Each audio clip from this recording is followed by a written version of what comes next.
Olá, bem-vindos ao podcast O Mundo a Seus Pés, um programa semanal da secção internacional do Expresso. Eu sou o editor da secção, Pedro Cordeiro, e cabe-me hoje a condução rotativa deste podcast. Estamos a gravar na sexta-feira, dia 3 de fevereiro, dias depois de ter sido desbloqueada a decisão entre os países que apoiam a Ucrânia na sua defesa contra a invasão russa de fornecer tanques Leopard 2 para a defesa e ataque da Ucrânia na recuperação do seu território. Foi uma negociação complexa e demorada, sobretudo dadas as hesitações do governo alemão em fornecer estes veículos e também aceitar que os países que os possuíam, uma vez que se trata de um tanque de fabrico alemão, pudessem também fornecê-los. Esse desbloqueio aconteceu, já se fala também, ou pelo menos Volodymyr Zelensky pediu também que lhe fossem fornecidos aviões de guerra, caças F-16, coisa que para já não está em cima da mesa para curto ou breve prazo, mas a verdade é que são decisões que alteram a forma como a guerra, que está quase a fazer um ano, se vai desenrolando. Para falar deste assunto, são minhas convidadas a Mónica Dias, professora do Instituto de Estudos Políticos da Universidade Católica em Lisboa. Olá, Mónica. Olá, muito boa tarde. E também a Cristina Pérez, minha camarada da secção internacional. Olá, Cristina. Olá, Viva. A edição técnica deste episódio está a cargo da Joana Beleza e vamos então, sem mais delongas, avançar para a conversa. Leia o Expresso em primeira mão, onde quer que esteja. Assine o Expresso Digital e tenha acesso a todos os conteúdos exclusivos e leitura antecipada do semanário às 23 horas de quinta-feira. Apenas 1,35€ por semana, durante 2 anos. Todas as vantagens em expresso.pt/assinatura digital. Expresso. Liberdade para pensar. E eu começaria exatamente, Mónica, por lhe perguntar que até há semanas ou há meses parecia impensável que a Alemanha autorizasse o fornecimento dos tanques Leopard 2. Hoje, dia em que gravamos, já surge a notícia de que o governo alemão também vai fornecer tanques Leopard 1, que foram os primeiros deste tipo de carros de combate que a Alemanha produziu a seguir à Segunda Guerra Mundial, também vai fornecê-los a Kiev. Perante tudo isto, será assim tão mirabolante a ideia de vermos o Ocidente, num futuro mais ou menos próximo, fornecer também aviões de combate à Ucrânia? Para já sabemos que o presidente Joe Biden excluiu essa hipótese, mas não seria a primeira vez que uma hipótese excluída vinha mais tarde a ser revista. O que é que isto nos diz sobre o futuro desta guerra que infelizmente parece não ir acabar tão cedo? São interrogações muito, muito importantes e eu concordo, temos que observá-las e analisá-la neste contexto de que a guerra será longa, e é precisamente porque esta guerra é mais longa que todas as decisões têm que ser tomadas de uma forma muito cautelosa. É assim, pelo menos, que Olaf Scholz, o chanceler alemão, justificou muitas das suas hesitações. Ele afirma que não são hesitações, mas que são reflexões, que está a ponderar muito bem como ajudar melhor a Ucrânia a longo prazo, porque se percebe que esta guerra não será uma questão só de alguns meses.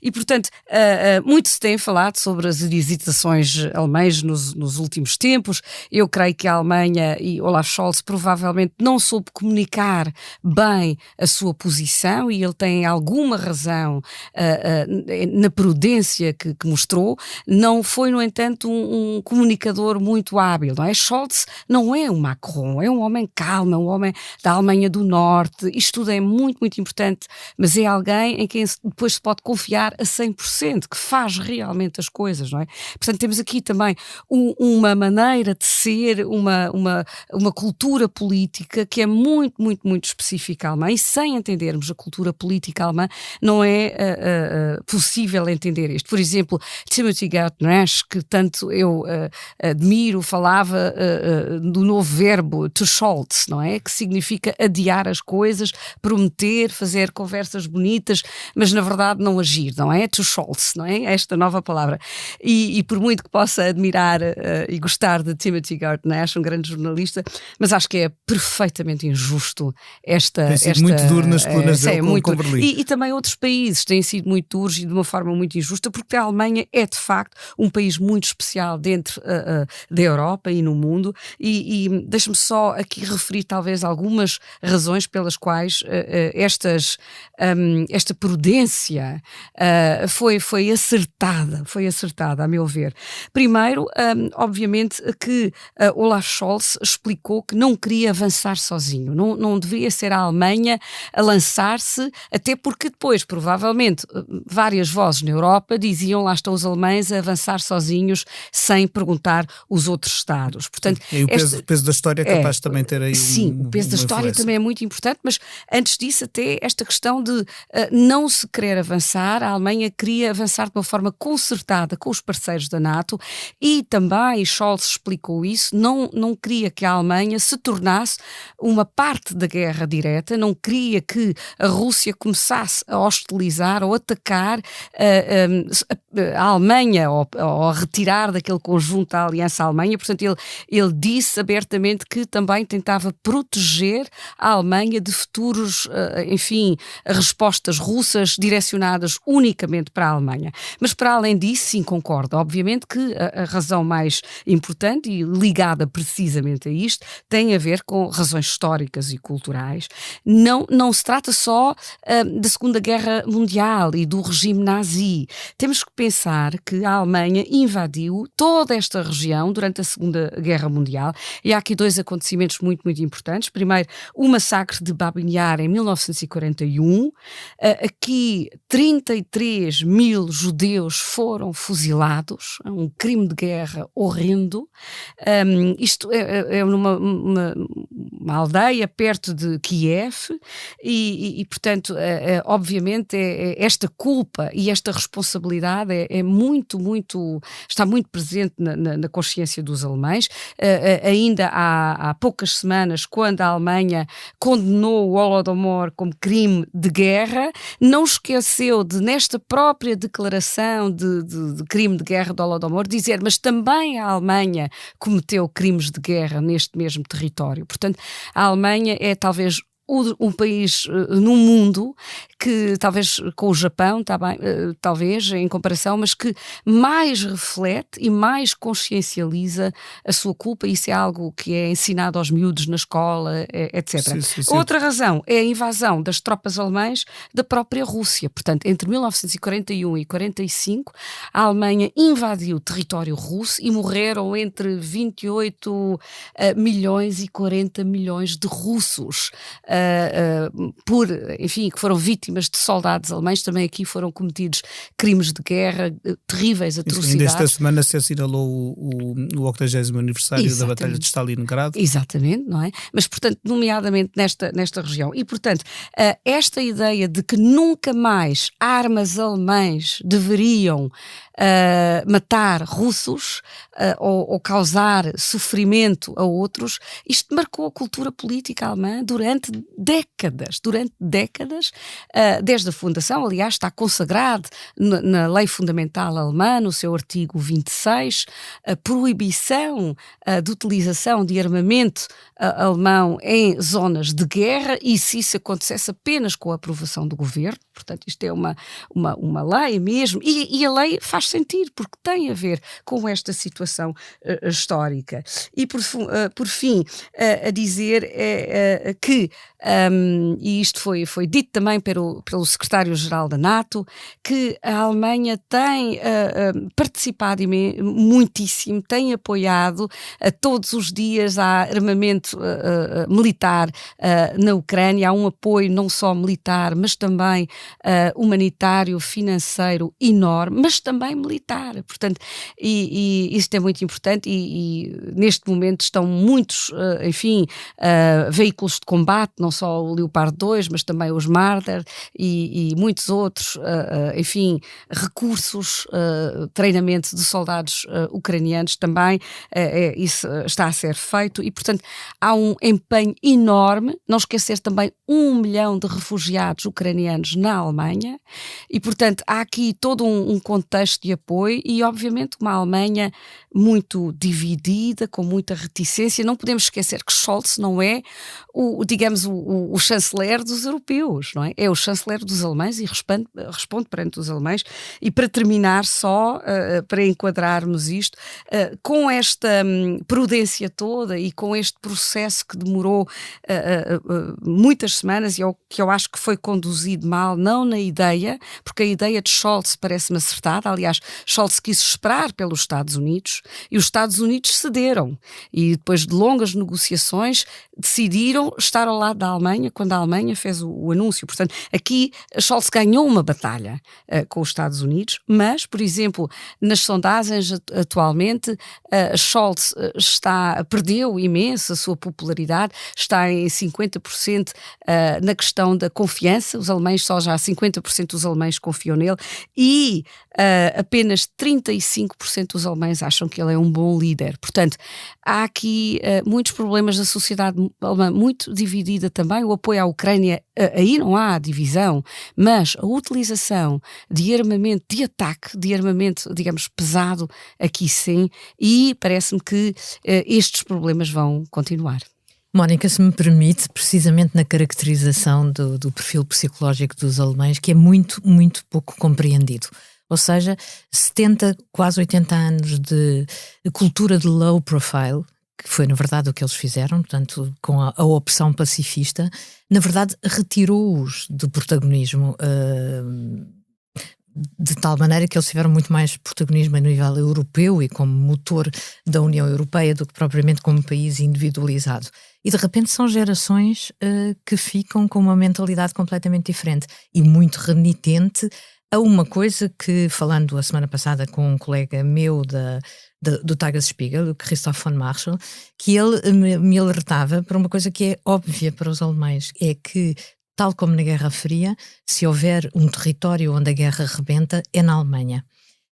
Mónica, falou há pouco de acusações que são feitas a Olaf Scholz, que são praticamente iguais às que eram feitas a Angela Merkel, ou seja, a política de passos, de ponderação e de tempo. Porquê que isto entra tão em choque com a interpretação internacional? É muito curiosa a ligação que faz a Angela Merkel, porque não esquecer que Olaf Scholz trabalhou durante muito tempo com Angela Merkel e as políticas foram definidas pelos dois durante muitos, muitos anos e Scholz é um homem muito semelhante a Angela Merkel, portanto é alguém que é um bom negociador, é alguém que espera, observa, que precisa de tempo, mas que conhece os dossiês todos, que conhece os detalhes e portanto essa ligação parece-me muito interessante. Eu também, isto é uma opinião muito, muito pessoal, acho que também Angela Merkel está a ser muito injustamente julgada. Isto é o que acontece muitas vezes, não é? Quase parece que estamos perante uma partida de futebol, não é? Quando o jogo corre bem, o treinador é ótimo, quando não corre bem, o treinador é muito mau. E é pena, mas não deveríamos projetar esta lógica desportiva para a política internacional, mas é isso muitas vezes que acontece e, portanto, eu lembro-me que ainda há 2 anos Angela Merkel estava nos píncaros e toda a gente achava que era a grande dama da política internacional e de facto agora toda a gente acha que ela se errou. Ela disse uma coisa muito, muito interessante numa entrevista que deu e parece-me que isto foi importante para Scholz também. Ela diz que não, o que foi feito em Minsk em 2014 foi absolutamente acertado, porque na altura a Ucrânia ainda não estava preparada para responder como está a responder hoje. Portanto, se imaginarmos que na altura tivesse havido esta resposta internacional e é um bom argumento, não é? Pensar se a Rússia tivesse sido travada já nesta altura provavelmente não teria avançado mais. No entanto, provavelmente a Ucrânia também ainda não teria em 2014 a capacidade de responder, de resiliência, de enfim, apresentar cartas no território como está a fazer agora. Mas voltando a esta questão que me parece muito, muito importante, na verdade, Scholz e Merkel são alemães, eles representam muito, os alemães são assim. Quer dizer, não são como os portugueses, não são, ou como os espanhóis, ou como os franceses, ou também não são como os britânicos, não é? Como os nórdicos, portanto, são um bocadinho diferentes, e a Alemanha é um país também culturalmente muito plural, muito diverso, e há muitas opiniões diferentes.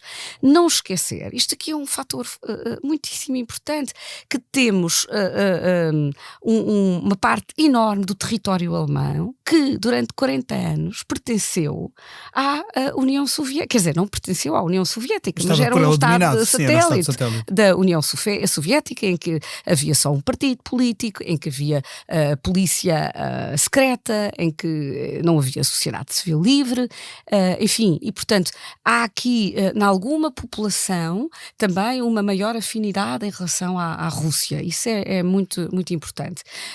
E é muito difícil esta ideia de a Alemanha participar numa guerra de forma com armamento e tão diretamente, porque de facto, especialmente não só a partir de 49 através da sua lei fundamental, mas sobretudo a partir dos anos 60, porque repara, as pessoas de 49, de 50, 60 já não são vivas, não é? Mas há uma memória muito clara da geração de 68 e da geração que fez as marchas pela paz e que as marchas, por exemplo, da Páscoa, e que, a meu ver, levaram até para a queda do muro também, são um contributo à sociedade civil que se formou também nas paróquias da antiga RDA e que protestou e que dizia nós somos o povo, e que exigia liberdades e que exigiu, enfim, a destruição deste muro, não é? E tudo isto faz parte de um discurso e de uma cultura de paz.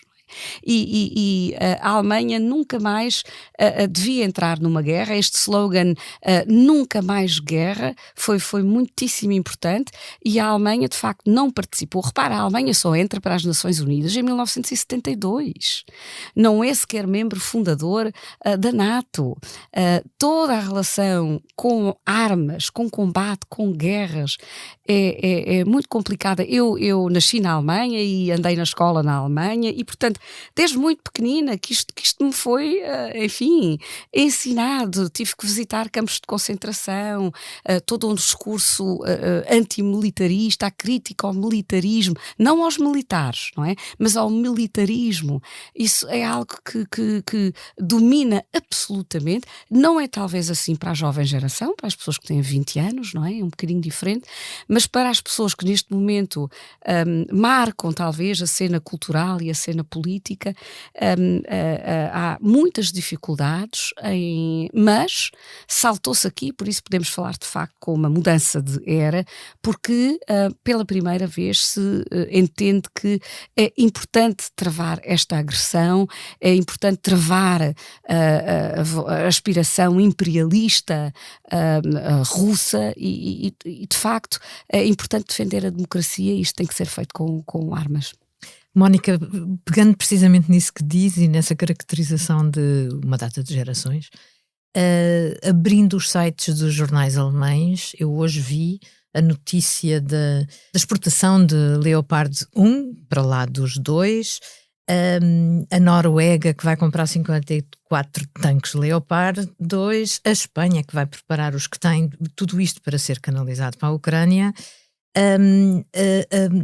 a negociação do Governo Federal para o sistema de defesa aérea com a Suécia, ou seja, há uma quantidade, o quantum mesmo de notícias sobre armamento é enorme. Pergunto-lhe se não é esse o resultado direto da perda de popularidade do chanceler, ou seja, de repente as notícias estão tomadas por isto. Eu creio, no entanto, que não é a impopularidade, ele continua popular, mas caiu, não é? Mas esta ideia de que, de facto, perdeu sobretudo na área da liderança.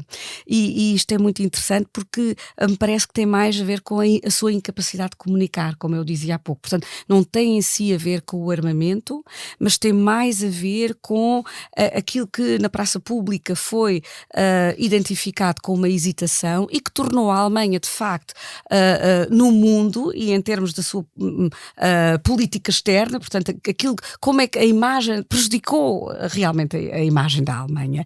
E é por isso que muitos alemães estão insatisfeitos com Scholz, creio que tem mais a ver com isso, mas obviamente que, e aqui vem o meu grau de injustiça na política, por outro lado, muitas pessoas partilham os receios de Scholz e esses defendem Scholz, apesar de tudo. Portanto, Scholz foi muito claro e disse que eu tenho que responder por todos os alemães e não só por alguns. Eu tenho que ouvir todos os alemães, e há muitos alemães que têm muitas hesitações porque temem, sobretudo, e Scholz também o teme, o escalar a corrida ao armamento, o escalar da violência e a consequência que isso pode ter no teatro da guerra, nomeadamente. Eu, a respeito disso, fazia-lhe aqui uma pergunta sobre uma expressão que há bocado comentávamos a Cristina e eu, antes de entrarmos aqui para o estúdio.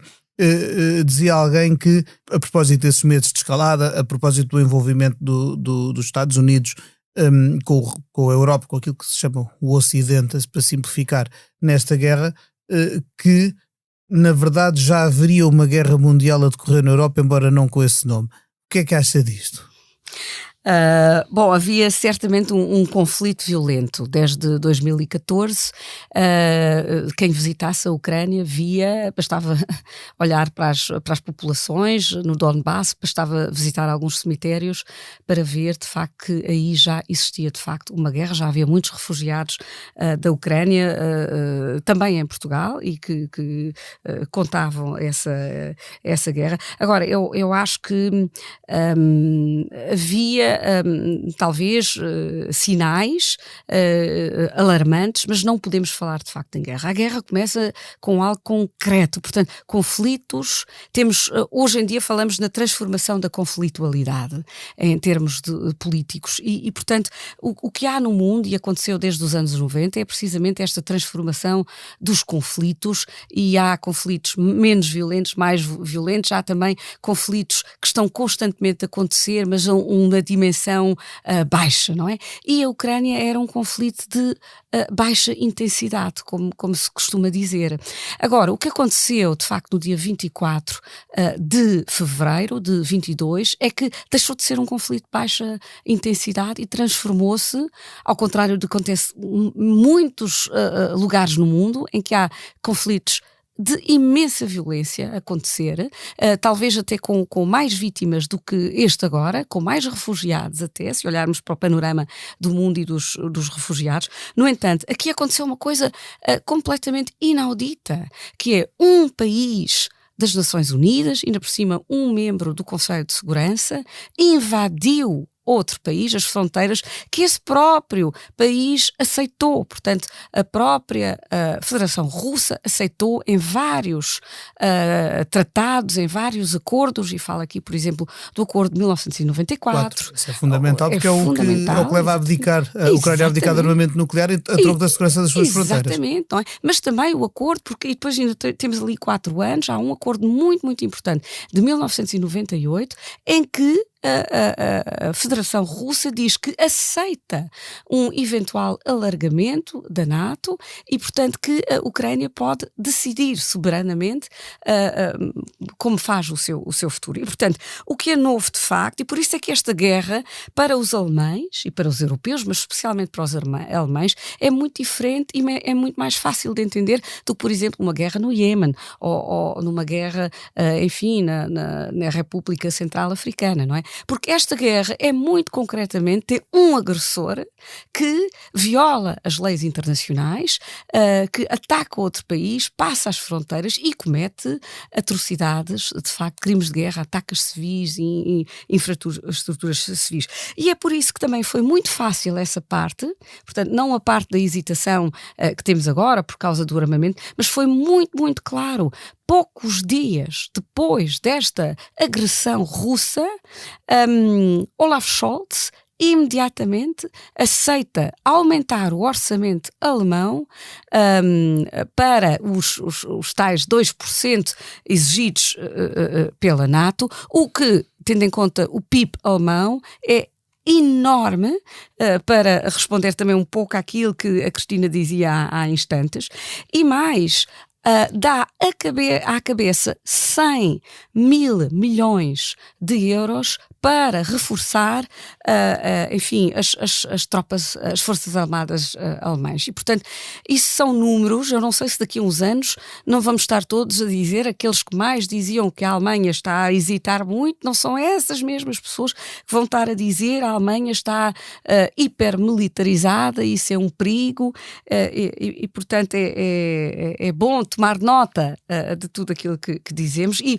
por todas essas razões, eu acho que Scholz está a ser um líder muito ponderado. Oxalá que houvesse mais líderes ponderados e que sabe que o armamento é explosivo, literalmente, e que mais vale numa guerra que vai ser longa avançar, enfim, com muita prudência. Obviamente que para a Ucrânia é diferente, porque a Ucrânia está a lutar pela sua sobrevivência. É uma perspectiva diferente, mas nós temos que pensar qual é a melhor maneira de ajudar efetivamente para que esta guerra possa ser ganha, para que de facto a Rússia possa ser derrotada e que tenha que voltar atrás, e também isso é importante. Scholz disse isto numa declaração muito, muito recente, disse que neste momento não é possível qualquer negociação de paz com a Rússia. Unicamente é possível uma negociação da paz com a Rússia quando a Rússia retirar as suas tropas de todos os territórios que tomou ilegalmente. E, portanto, a ajuda alemã continuará e portanto, vamos ver como isto avança. Eu acho que há aqui só mais um pormenor a acrescentar. A política alemã não é como a política nos Estados Unidos ou em muitos outros países europeus. Temos um governo de coligação a 3. E esta coligação levou muito tempo a ser formada, depois teve um texto muito rigoroso. Isto na Alemanha é feito assim, não é? Portanto, eles levam imenso tempo a negociar, mas depois é para funcionar. É para funcionar. No entanto, temos aqui partidos muito distintos nesta coligação, os verdes, os liberais, e Scholz ali no meio, que tem que ser também o conciliador. Ele está num papel muitíssimo difícil e parece-me que é melhor ser um homem ponderado e mais lento do que ser alguém que avança e diz coisas e depois tem que voltar atrás. Isso é que os alemães não iriam mesmo tolerar. Mónica, do ponto de vista da escalada, é a notícia desta sexta-feira, dia 3, que a NATO exortou a Rússia a cumprir o único acordo escrito relativamente ao nuclear com os Estados Unidos, assinado em 2010, ou seja, para que deixe entrar o controle internacional de expansão de armas nucleares.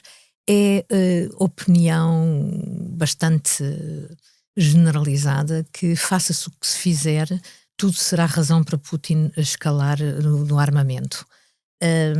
Corremos esse perigo? Sim, eu creio que sim, mas sobretudo as ameaças sobre esse perigo. Portanto, não esquecer que esta guerra tem, a meu ver, duas dimensões. Tem a dimensão do terreno, obviamente, a dimensão militar, mas também tem a dimensão política do discurso e da propaganda, que é muito, muito importante. A questão do armamento para Putin também é muito difícil, porque o armamento é caro.